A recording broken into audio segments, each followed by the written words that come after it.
I would like now to take this opportunity to introduce Brooke Pipe. She's going to introduce this year's recipient of the Global Justice and Peace Award. You've noticed over the years that we have a Global Justice and Peace Award for groups around the world that are doing extraordinary work to raise the consciousness, to raise the level of justice and peace in the world. And also we have that Member of the Year award, is somebody who is working locally at DJPC, a great combination. So we'd like to ask Brooke to come up and to introduce our Global Justice and Peace Award winner for the evening, Claudia Ramos.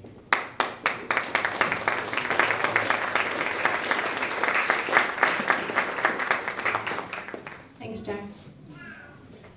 Good evening. My name is Brooke, and I have the privilege of introducing Claudia Ramos this evening. I came to know her organization, Otros Mundos, while living in San Cristobal de las Casas in Chiapas, Mexico. My husband, Elliot, and I relocated to San Cristobal to work with a nonprofit focused on women's economic empowerment and education and childhood education.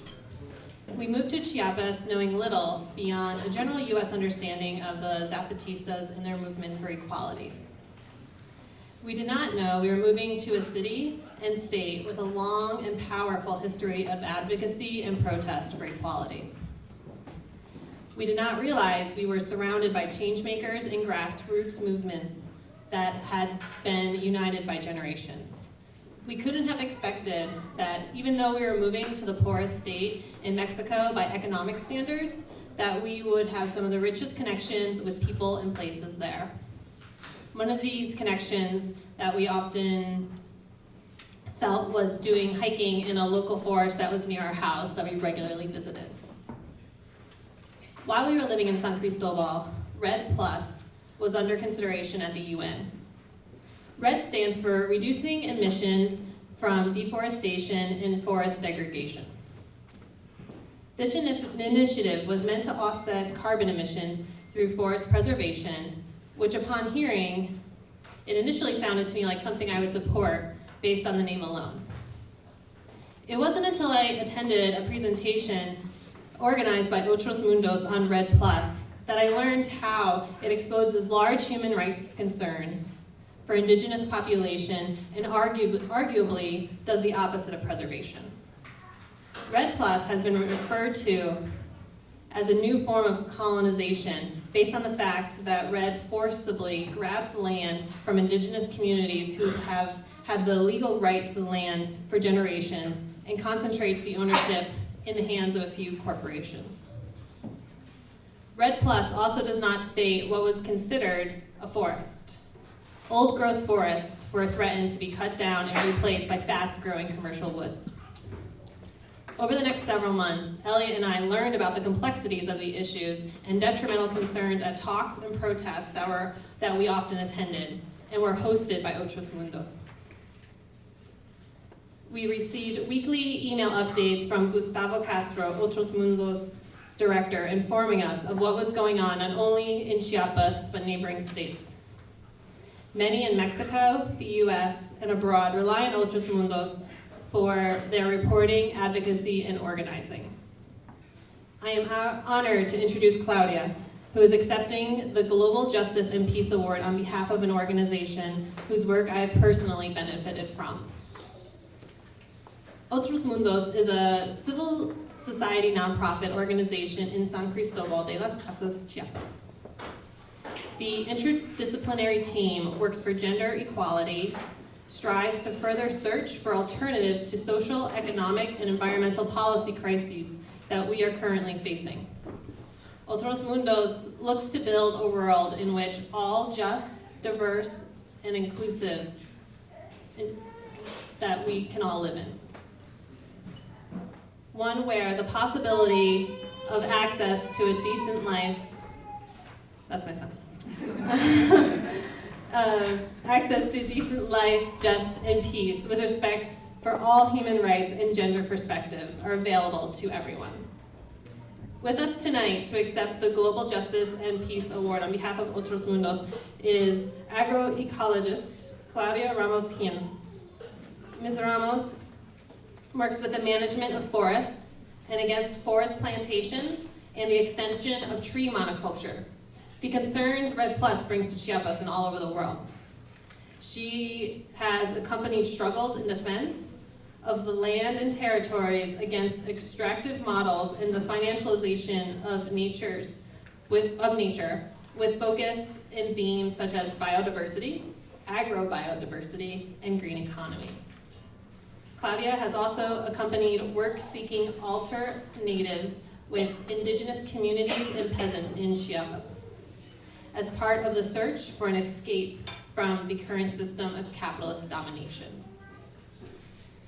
She's a research coordinator focusing with community forest management to defend and empower, recognizing the importance of peasants and indigenous communities living in balance with nature, common resources, including not just the forest, but also water, biodiversity, and integral ecosystems.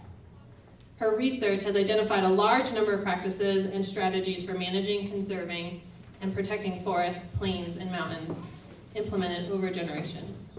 Please join me in welcoming and honoring Claudia.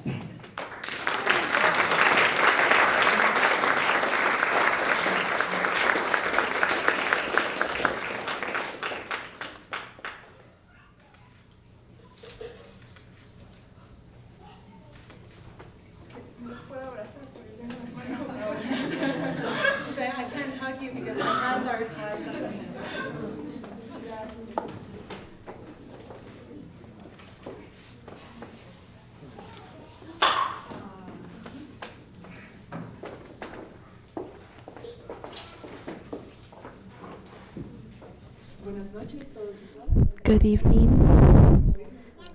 I hope not to bore you with this presentation. It's a pleasure for me to share this word on behalf of the organization. So before I want to share about what we do, and I'm going to ask you if you could direct your attention towards the back.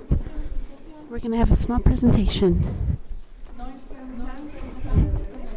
It's not as fancy as Rebecca's presentation, but something.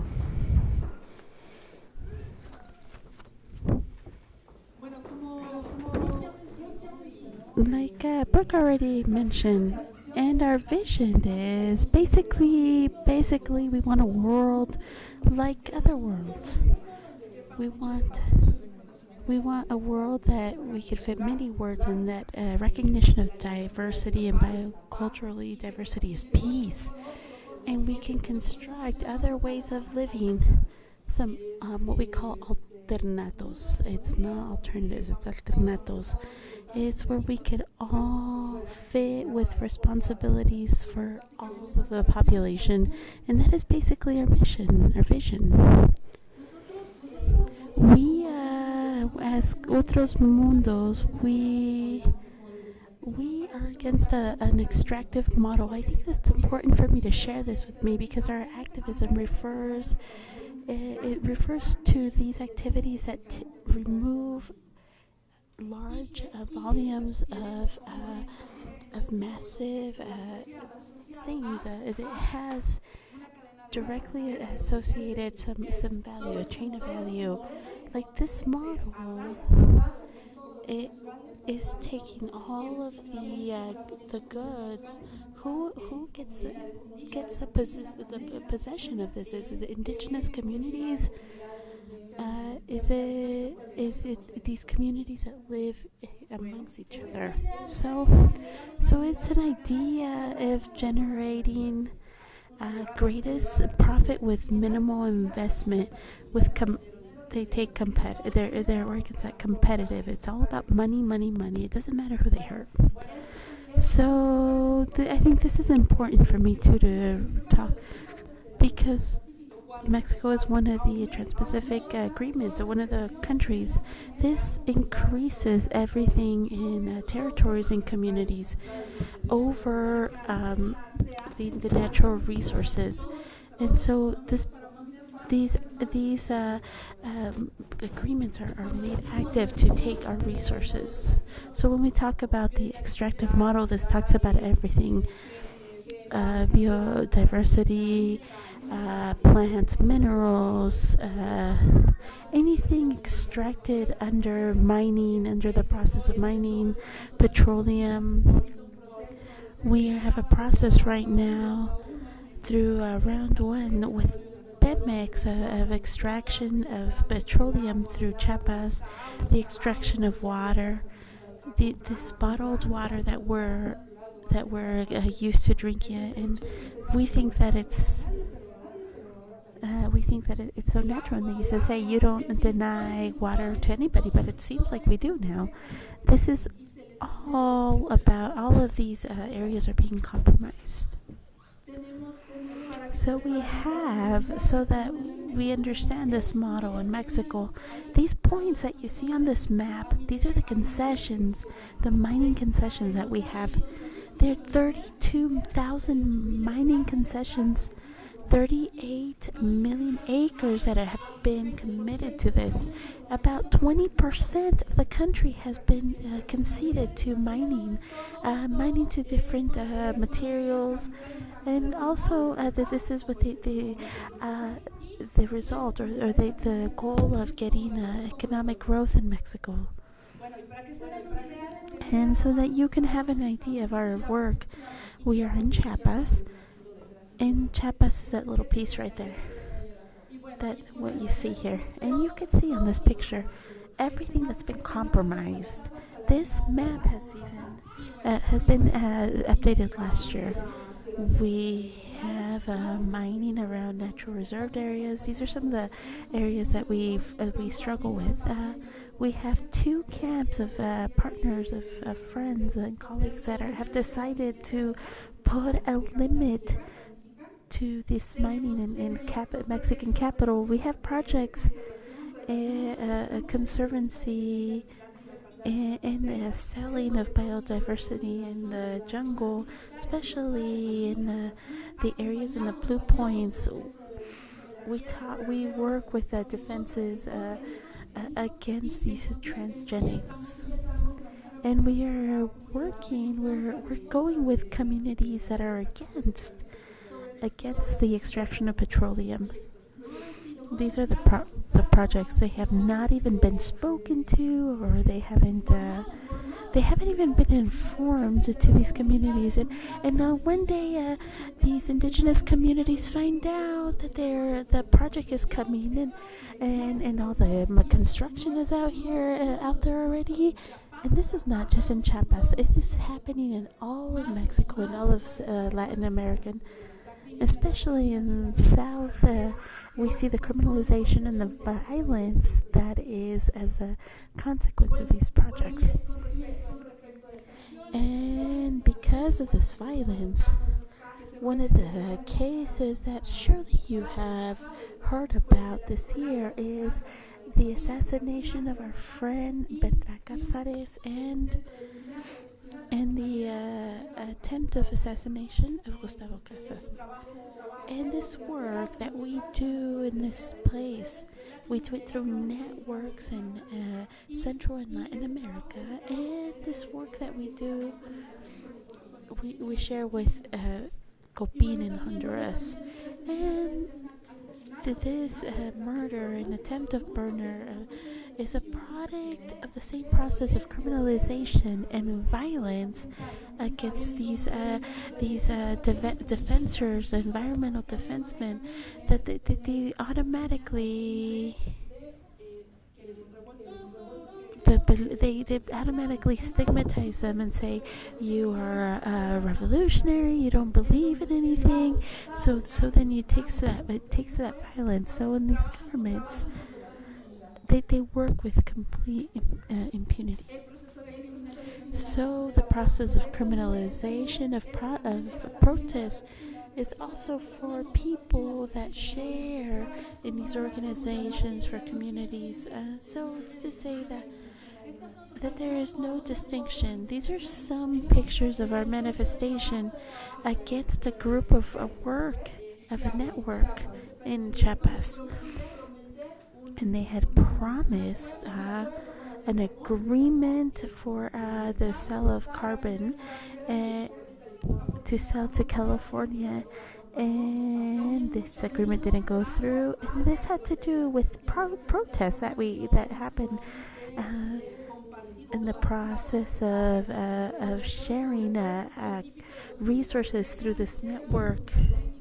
So these people come with this super technical language with their contracts in English, and there's a complete and total imposition. They're not being inclusive towards communities, and so then this model, they don't want to be included. Next slide, please. And so what happens in these territories? Well, obviously we don't stay this way. We are joining on this defense for our environment, for our lands.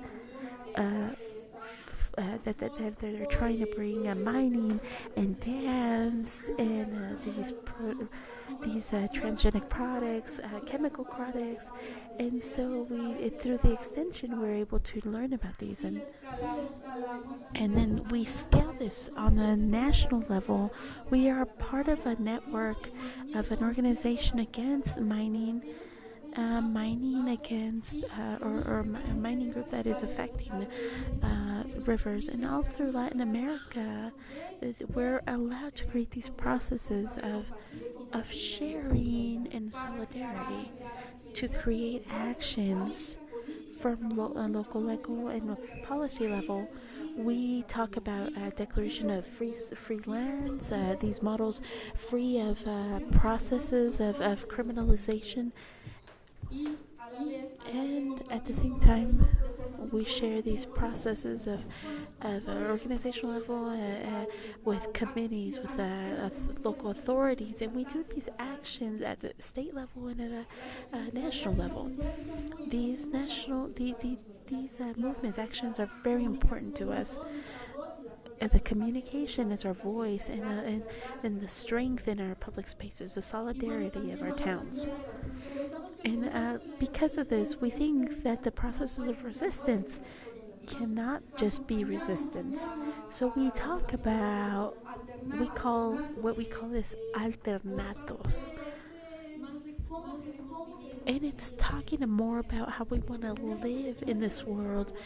Because we have the right of our water, of our beans, of our corn, and we have the right to protest against these projects. So how do we confront this to not hurt ourselves during this resistance?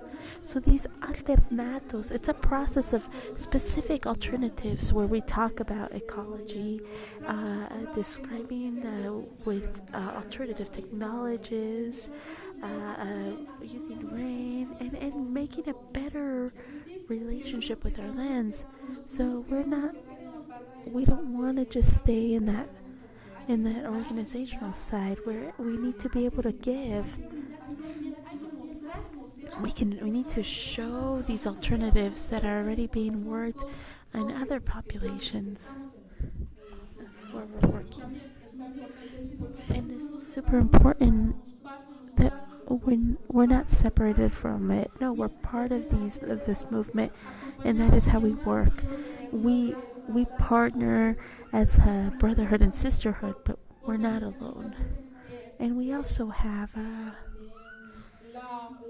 the need to work with these alternatives through our spaces, through our own office, and this is a little bit more what Otros Mundos does. And there's some pictures here that you can see. And so basically it's this is what we do, and I wanted to share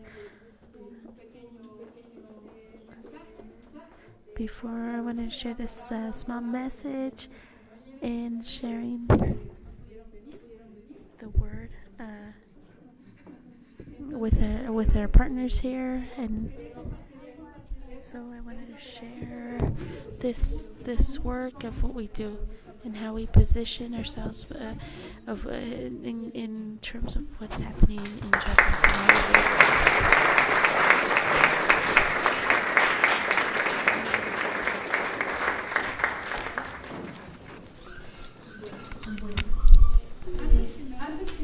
Before anything, I want to thank Denver Justice and Peace Committee for this award.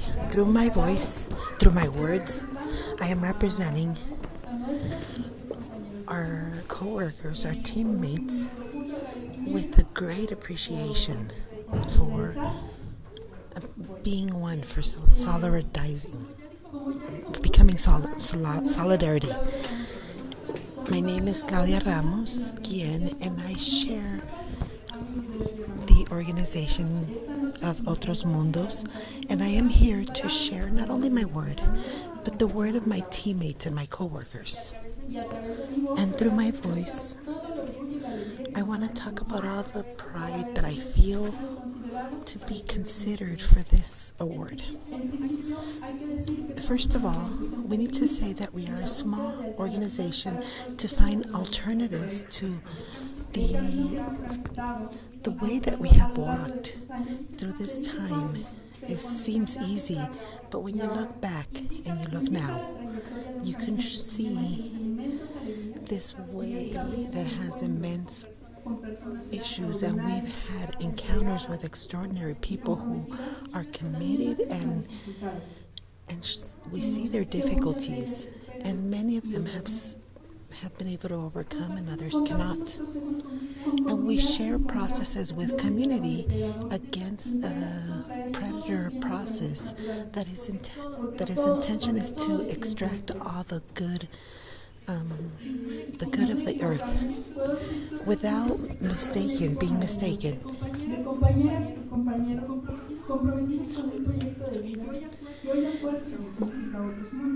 And that's who we are. And this year we went through a problem, one of the hardest sufferings that we went through it when in March, when we had when one of our partners was killed, and when one of our other partners was he almost was killed, Gustavo Castro. And all these things we have seen the struggle that we have in our environment, not only in Mexico but all throughout Latin America, when we're trying to defend the earth. And through the implementation of projects such as minery, the highways, the viaducts, the projects, and the sale of biodiversity, we have seen more that they are criminalizing and killing. The scale of violence is impressive, and it is against a state that, as Mexicans, we don't guarantee human rights. What do we do in my organization? That is what we ask often. At some times, we work with alternative solutions with our people. Another part of our workshops where we all end up dirty with mood when we're trying with construction, and we're trying with gender issues, and in the seminary, in our publications where we are being edited through popular beliefs, through our marches, through our meals with our teammates and our co-workers.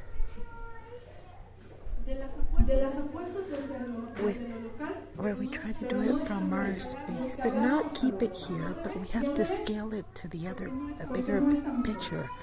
And then backwards, because we're not alone with our spirituality, with our search for autonomy, where we're trying to find peace. If I had to give you a resume or kind of summarize everything that we're struggling with, and do it next to the side of the indigenous life outside of this violence and criminalization, and then you see these little tiny things interwoven. At one point, someone who was wise with social things, he said, "You don't guide the battle guides you." So here we are representing our group. We are here together And we are here to accept the award from our organization. And this is going to strengthen our work. It brings us closer to you, and it makes us feel the solidarity to know that we are not alone. And this award, I know that it's not for Otros Mundos only, but it is for all the communities and people that we all work with, for all the things that we share, for our political tension that we have in our land, in these lands that we love and we care for. Because at one time someone said that solidarity is that tenderness that we can give to each other. Thank you.